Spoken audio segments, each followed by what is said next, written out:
Hi everyone, welcome to Sai Renu's kitchen.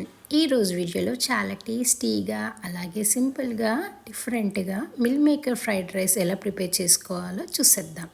ముందుగా ఒక bowl తీసుకొని దాంట్లో ఒక 1 గ్లాస్ వరకు హాట్ వాటర్ తీసుకోవాలి. కొంచెం వాటర్ హీట్ చేసుకొని ఆ తర్వాత మిల్ మేకర్ వాటర్లో యాడ్ చేసుకోవాలి. కొంచెం పెద్దగా ఉండే మిల్ మేకర్స్ తీసుకోవాలి.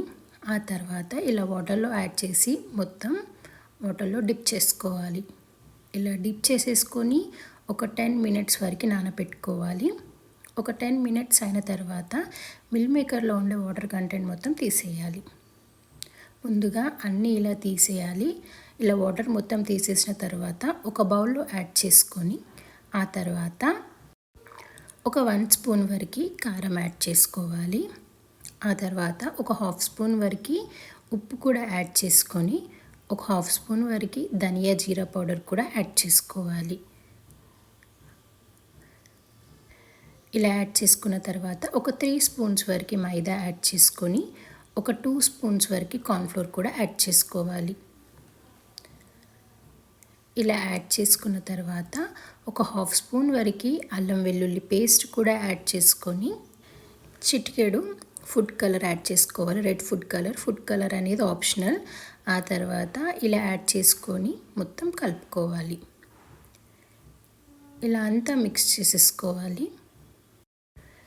కొంచెం ఒక 1/2 స్పూన్ వరకు వాటర్ యాడ్ చేసుకొని మొత్తం మిక్స్ చేసుకోవాలి. మరి ఎక్కువగా వాటర్ యాడ్ చేయకూడదు. ఒక 1/2 స్పూనే యాడ్ చేసుకొని ఇలా అంతా మిక్స్ చేసుకోవాలి. ఇలా అంతా మిక్స్ చేసి పెట్టుకొని ఆ తర్వాత స్టవ్ పైన ప్యాన్ పెట్టుకొని ఆయిల్ యాడ్ చేసుకోవాలి. ఆయిల్ యాడ్ చేసుకున్న తర్వాత ఆయిల్ పూర్తిగా హీట్ అయిన తర్వాత లో ఫ్లేమ్లో పెట్టుకొని ఆయిల్లో సరిపడే అన్ని వేసుకోవాలి. హై ఫ్లేమ్లో కాల్చుకోకూడదు, లోపల సరిగ్గా కాలదు కాబట్టి లో ఫ్లేమ్లో పెట్టుకొని కాల్చుకోవాలి.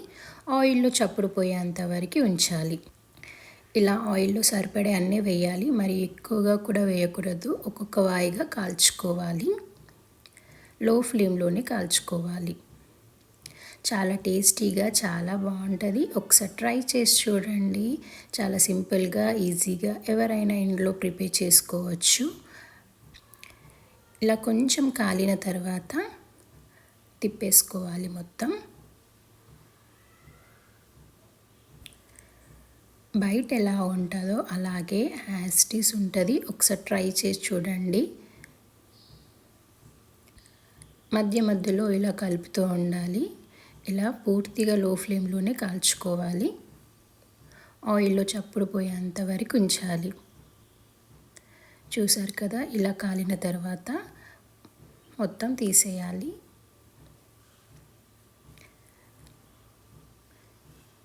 ఇలా జలిగిన్నెలో తీసుకున్న తర్వాత ఒక ప్లేట్లో టిష్యూ పేపర్ యాడ్ చేసుకొని ఆ తర్వాత దాంట్లో ఇవి యాడ్ చేసుకుంటే దాంట్లో ఉండే ఆయిల్ కూడా మొత్తం టిష్యూ పేపర్కి పీల్చేసుకుంటుంది. ఇలా ఒక్కొక్క వాయిగా అన్నీ కాల్చుకోవాలి. ఇలా కాల్చుకొని పక్కకు పెట్టేసి చూసారు కదా, చాలా క్రిస్పీగా బాగుంటాయి. లోపల కూడా కాలుతుంది బాగా. ఇలా ప్రిపేర్ చేసుకొని పక్కకు పెట్టేసి ఆ తర్వాత ఇంకో ప్యాన్ తీసుకొని దాంట్లో ఒక 1.5 గ్లాస్ వరకు బాస్మతి రైస్ తీసుకోవాలి. 3 to 4 టైమ్స్ నీట్గా వాష్ చేసుకోవాలి. రైస్ మొత్తం బాస్మతి రైస్ ప్రిఫర్ చేయాలి. అలాగైతేనే టేస్టీగా బాగుంటుంది. 1.5 గ్లాస్ బాస్మతి రైస్కి 3 గ్లాసెస్ వరకు వాటర్ తీసుకోవాలి. ఇలా వాటర్ కూడా యాడ్ చేసుకొని ఒక 1/2 స్పూన్ వరకు ఉప్పు యాడ్ చేసుకొని ఒక 1 స్పూన్ వరకు ఆయిల్ యాడ్ చేసుకోవాలి. ఆయిల్ యాడ్ చేస్తే రైస్ మొత్తం విడివిడిగా ఉంటుంది, బాగుంటుంది. కాబట్టి ఇలా ఆయిల్ కూడా యాడ్ చేసుకొని స్టవ్ పైన పెట్టుకొని రైస్ మొత్తం కుక్ చేసుకోవాలి. బాస్మతి రైస్తో చేసుకుంటే కొంచెం టేస్టీగా బాగుంటుంది.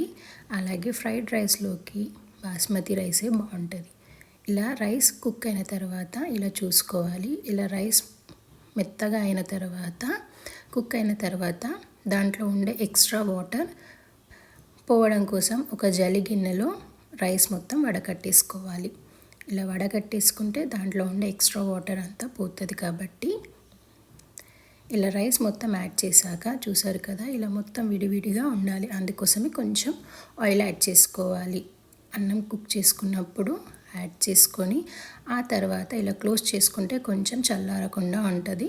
అందుకోసమే అలా పెట్టేసి పక్కకు పెట్టేసి స్టవ్ పైన ఇంకో ప్యాన్ పెట్టుకొని ఒక 4 స్పూన్స్ వరకు ఆయిల్ యాడ్ చేసుకొని ఆయిల్ కాస్త హీట్ అయిన తర్వాత ఒక 4 ఆనియన్స్ వరకు తీసుకొని పొడుగ్గా కట్ చేసుకొని సన్నగా కట్ చేసుకోవాలి ఆనియన్స్. ఆ తర్వాత ఆనియన్స్ యాడ్ చేసుకున్న తర్వాత మరీ ఎక్కువగా కుక్ అవ్వాల్సిన అవసరం లేదు. ఒక 50% కుక్ అయిన తర్వాత ఒక 6 to 7 పచ్చిమిర్చి కూడా తీసుకొని పచ్చిమిర్చి కూడా చిన్న ముక్కలుగా కట్ చేసి యాడ్ చేసుకోవాలి. ఆ తర్వాత ఎల్లిపాయ తీసుకొని చిన్న చిన్న ముక్కలుగా కట్ చేసుకొని ఎల్లిపాయలు కూడా యాడ్ చేసుకోవాలి. ఒక 1 కప్ వరకు పొడుగ్గా కట్ చేసిన క్యాప్సికమ్ కూడా యాడ్ చేసుకోవాలి. ఒక 1 కప్ వరకు పొడుగ్గా కట్ చేసిన క్యారెట్ కూడా యాడ్ చేసుకొని అంతా మిక్స్ చేసుకోవాలి. ఇలా అంతా మిక్స్ చేసుకున్న తర్వాత మీడియం ఫ్లేమ్లో పెట్టుకొని ప్లేట్తో క్లోజ్ చేసుకొని ఒక 5 minutes వరకు కుక్ అవ్వనివ్వాలి. ఇలా కొంచెం కుక్ అయిన తర్వాత మొత్తం మిక్స్ చేసుకోవాలి.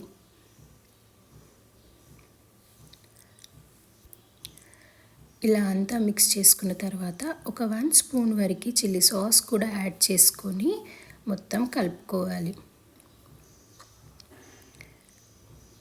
ఆ తర్వాత ఒక 1 స్పూన్ వరకు సోయా సాస్ యాడ్ చేసుకోవాలి.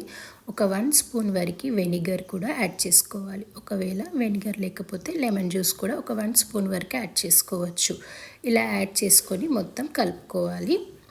ఆ తర్వాత ఒక 1 స్పూన్ వరకు సాల్ట్, ఆ తర్వాత ఒక 1/2 స్పూన్ వరకు మిరియాల పొడి కూడా యాడ్ చేసుకొని అంతా మిక్స్ చేసుకోవాలి.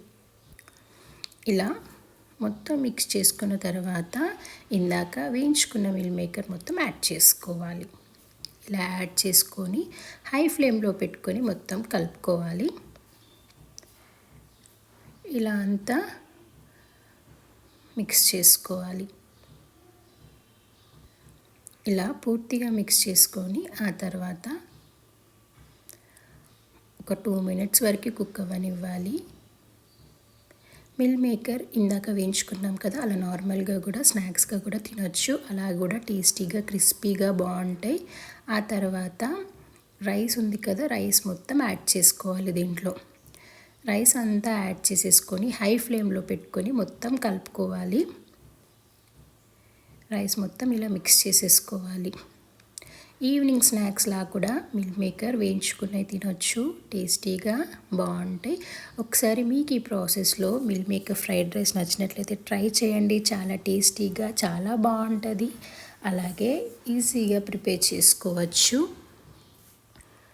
ఇలా రైస్ మొత్తం మిక్స్ చేసుకున్న తర్వాత చూసారు కదా, ఇలా అంతా కలిపేసుకొని ఆ తర్వాత కొంచెం స్ప్రింగ్ ఆనియన్స్ యాడ్ చేసుకోవాలి. ఒకవేళ స్ప్రింగ్ ఆనియన్స్ లేకపోతే కొంచెం ఫైనల్గా కొత్తిమీర యాడ్ చేసుకొని స్టవ్ ఆఫ్ చేసుకోవాలి.